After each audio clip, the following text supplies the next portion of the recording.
మన చుట్టూ ఎంతోమంది వ్యక్తులు ఉంటారండి. మనకి ఎంతోమందితో పరిచయాలు ఉంటాయి, కానీ అందరూ మనని అభిమానించరు. కొంతమంది మాత్రమే మన మీద అభిమానాన్ని, ఇష్టాన్ని, ప్రేమని పెంచుకుంటూ ఉంటారు. అయితే ఆ పెంచుకున్న అభిమానం ఏదైతే ఉందో అది నిజమైనదా కాదా అని మనం గ్రహించాలంటే చిన్న విషయం ఒకటి ఉందండి. అది కనుక గ్రహించామంటే అవతల వ్యక్తులు మన మీద చూపిస్తున్నది నిజమైన ప్రేమనా కాదా అనేది ఇట్టే పసిగట్టేసేయచ్చు అనమాట. ఇలా చేయటం వల్ల మనకేంటండి లాభం అని అనుకోవచ్చు. ఏమీ లేదండి, మనం మానసిక ప్రశాంతతతో ముందుకెళ్తూ ఉంటాం అనమాట. ఇదే మనిషి యొక్క జీవితానికి కావాల్సింది. మనల్ని నిజంగా అభిమానిస్తున్నారు అనుకొని మనం తప్పుగా ఆలోచించకుండా అదేంటిదో తెలుసుకోవాలి ఖచ్చితంగా.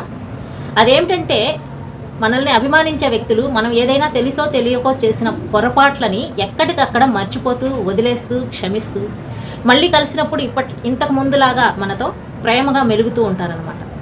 కానీ మనని అభిమానం ఉన్నట్టుగా నటించే వ్యక్తులు ఏం చేస్తూ ఉంటారంటే, మనం తెలుసో తెలియకో చేసిన చిన్న చిన్న పొరపాట్లని జాగ్రత్తగా మైండ్లో నోట్ చేసుకుంటారు. 1 by 1 ఒకటి కూడా మర్చిపోరు ఎట్టి పరిస్థితుల్లోనూ. మనం ఎంత స్నేహపూర్వకంగా వాళ్ళతోటి ఉంటున్నా సరే మనం చేసిన పొరపాట్లు అనేవి మాత్రం వాళ్ళు చాలా గట్టిగా గుర్తుపెట్టుకొని మనకి గుర్తు చేస్తుంటారు. మాటి మాటికి వాటిని చెప్తూ ఉంటారు, అలాగే గుచ్చుతూ ఉంటారనమాట.